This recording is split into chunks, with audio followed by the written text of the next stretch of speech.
యేసుక్రీస్తు ప్రభువారి పరిశుద్ధ నామములో తెలుగు ప్రేక్షకులకు వందనాలు.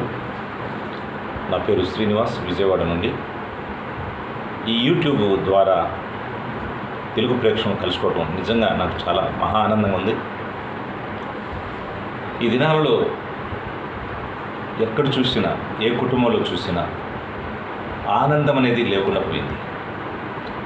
ఇటు భార్యాభర్తలు కానీ, ఇటు అన్నదమ్ములు కానివ్వండి, ఈ విధంగా మనం చూసినప్పుడు ఏ కుటుంబంలో ఏ రీతిగా చూసినప్పటికీ ఆనందం అనేది కరువైపోయింది. గత వీడియోలో నేను తల్లి ప్రేమ గురించి చెప్పడం జరుగుతూ వచ్చింది. ఈ రోజున భార్యాభర్తల ప్రేమను గురించి మీతో పంచుకోవాలని నేను ఆశపడుతూ ఉన్నా. ప్రియమైన స్నేహితుడా, మీరు ఏ స్థితిలో ఉన్నారు? ప్రయాణంలో ఉన్నారు, లేక ఇంట్లో కూర్చొని ఉన్నారో, ఏదైనా పని మీద ఉన్నారో, కొద్ది సమయం ఈ వీడియో చూడటానికి కేటాయించాలని నేను ఆశపడుతూ ఉన్నాను.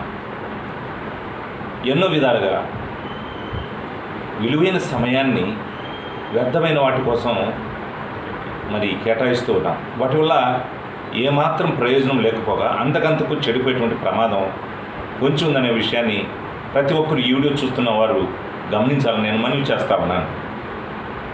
మరొక విషయం, మిమ్మల్ని అందరినీ కూడా సవినయంగా మనవి చేస్తున్న విషయం ఏంటంటే, నా వీడియోలు మీరు తప్పక చూసి మేలు పొందాలని మనసారా కోరుకుంటున్నాను. పబ్లిసిటీ కోసం కాదు, కానీ ప్రభువైన యేసుక్రీస్తు వారు చెప్పిన రీతిగా నీ వలె నీ పొరుగువారిని ప్రేమించమన్న రీతిలో అందులో భాగంగా నేను వీడియో చేయడానికి ఇష్టపడుతూ ఉన్నాను.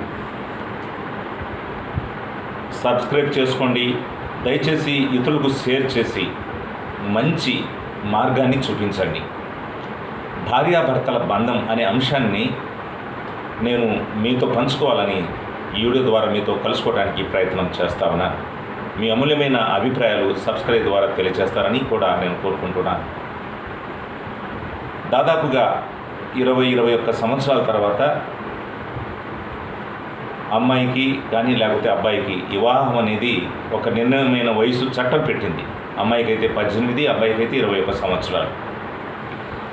ఈ రోజుల్లో మనం చూస్తే దాదాపు 25 తర్వాతే అమ్మాయి కానీ అబ్బాయి కానీ పెళ్ళిళ్ళు అనేది జరుగుతూ ఉన్నాయి. ఈ జీవితంలో వివాహం అనేది చాలా పవిత్రమైనది. వివాహం అన్ని విషయాల్లో ఘనమైనదని పరిశుద్ధ దేవుని గ్రంథం కూడా సెలవిస్తూ ఉంది. ఇన్నాళ్ళు కొంతకాలంగా తల్లిదండ్రుల యొక్క ఆధీనంలో ఉన్నటువంటి ఒక యువకుడు లేకపోతే ఒక యువతి వివాహం అనేటువంటి తంతు ద్వారా జత చేయబడేటువంటి పరిస్థితి. ఏ మతానుసారంగా చూసినా ప్రమాణపూర్వకంగా ఇద్దరూ ఒకటయ్యి చేతులు కలిపి అడుగులేస్తారు. అక్కడి నుంచి వాళ్ళ ప్రయాణం, భార్యాభర్తల ప్రయాణం మొదలవుతుంది. తొలినాళ్ళల్లో ఎంతో సంతోషంగా చట్టాపట్టాలు వేసుకుంటూ ముచ్చట్లాడుకుంటూ అన్యోన్యంగా ఉన్నటువంటి భార్యాభర్తలు కాలక్రమేణా కాలం గడిచే కొద్దీ ఆ ప్రేమ, మొదటి ప్రేమ అనేది కరువైపోతూ ఉంది. భర్త పట్ల భార్య కానీ, భార్య పట్ల భర్త కానీ ఆ ప్రేమలో ఏదో ఒక వెలితి అనేది మనం కనబడటం అనేది మన జీవిత ప్రయాణంలో మనం గమనించవచ్చు. కానీ మొదటి ప్రేమ అది చివరి వరకు కొనసాగేదిగా ఉంటే ఈ జీవితం అంత మాధుర్యం మరొకటి ఉండదు.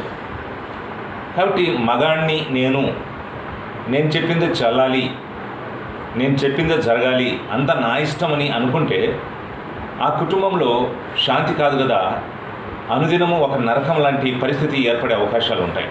ఇవన్నీ కూడా మీకు తెలియని కాదు, కానీ కొన్ని కుటుంబాల్లో నేను గమనించినప్పుడు అసలు భార్యాభర్తలా కాదా అన్నటువంటి పరిస్థితి కనబడతా ఉంది. ఒకరిని చూస్తే ఒకరు ఓర్వలేనటువంటి పరిస్థితి. ప్రియమైన స్నేహితుడా, నీ భార్య నిన్ను నమ్మి నీ ఇంట్లో అడుగుపెట్టినప్పుడు కంటికి రెప్పలాగా చూసుకోవాల్సిన బాధ్యత నీకుంది.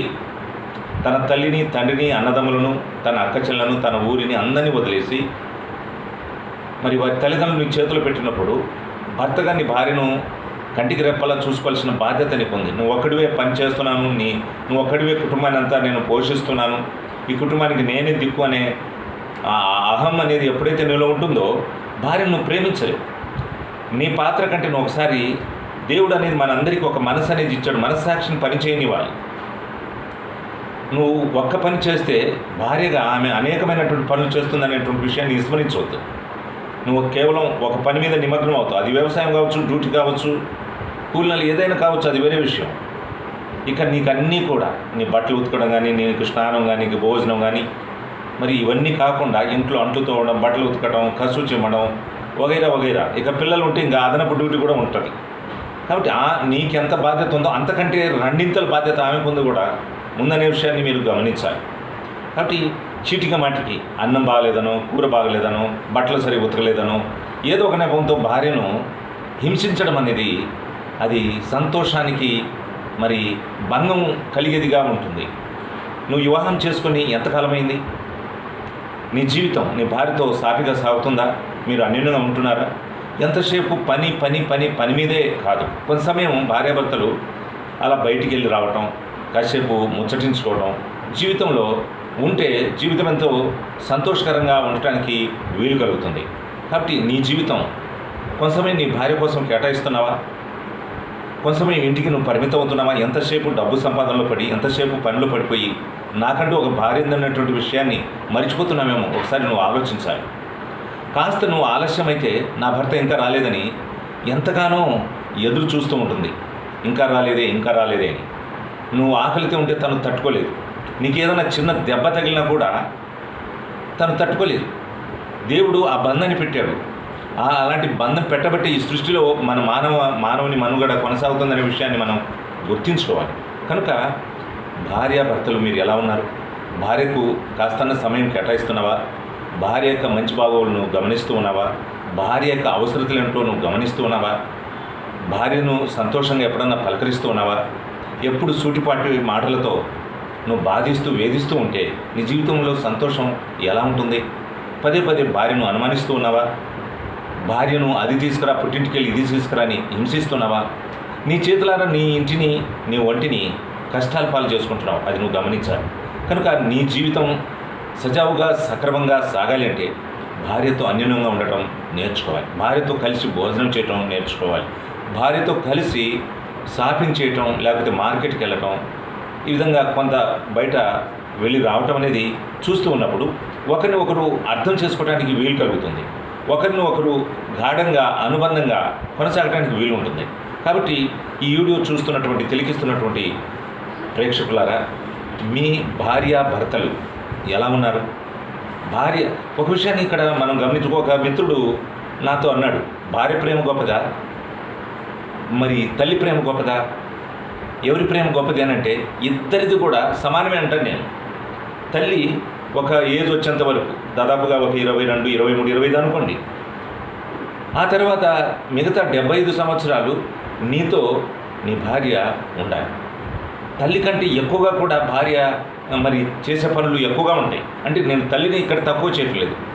తల్లి ఎంతగా ప్రేమిస్తుందో భార్య కూడా అలాగే ప్రేమిస్తుంది. కాబట్టి భార్య ప్రేమను నిరాకరించవద్దు, భార్య ప్రేమను నిర్లక్ష్యం చేయొద్దు, భార్య మనసును గాయపరచొద్దు. భార్య కూడా కొంతైనా నువ్వు సమయం కేటాయించాలి. భార్యతో కొంత సమయం నువ్వు గడపగలిగితే నీ కుటుంబానికి ఎంతో క్షేమమని నేను మనవి చేస్తామన్నాను. భార్యాభర్తలు అన్యోన్యంగా ఉండి ఎంతకాలమైంది? భార్యాభర్తలు మరి షాపింగ్ చేసి ఎంతకాలమైంది? భార్యాభర్తలు కలిసి కూరగాయలకు వెళ్ళటం ఎంతకాలమైంది? భార్యాభర్తలు కలిసి బంధువులు ఇంటికి మరి వెళ్ళి ఎంతకాలమైంది? కేవలం నేను ఒక్కడనే పోయి వస్తానని భార్యను నిర్లక్ష్యం చేస్తే ఆమె ఒక మనిషి అని, నీ జీవిత పాల భాగస్వామి అని నువ్వు మర్చిపోతున్నావేమో. ఆమెకు ఒక మనసు ఉందని, ఆమెకు మరి బంధువులింటికి వెళ్ళాలని, భర్తతో కలిసి పోవాలనే ఒక ఆలోచన తనకు ఉంటుంది. కాబట్టి నీ భార్యను కూడా నువ్వు ప్రేమించు, నీ భార్యను కూడా గౌరవించు. అప్పుడే నీ జీవితం సాఫీగా సంతోషంగా సాగిపోతుందని మనవి చేస్తూ ఈ యొక్క వీడియోను ఇతరులకు షేర్ చేసి కొంత మంచి చేసిన వాళ్ళం అవుతామని మనవి చేస్తూ సెలవు తీసుకుంటున్నాను. మీ శ్రీనివాస్, విజయవాడ నుంచి.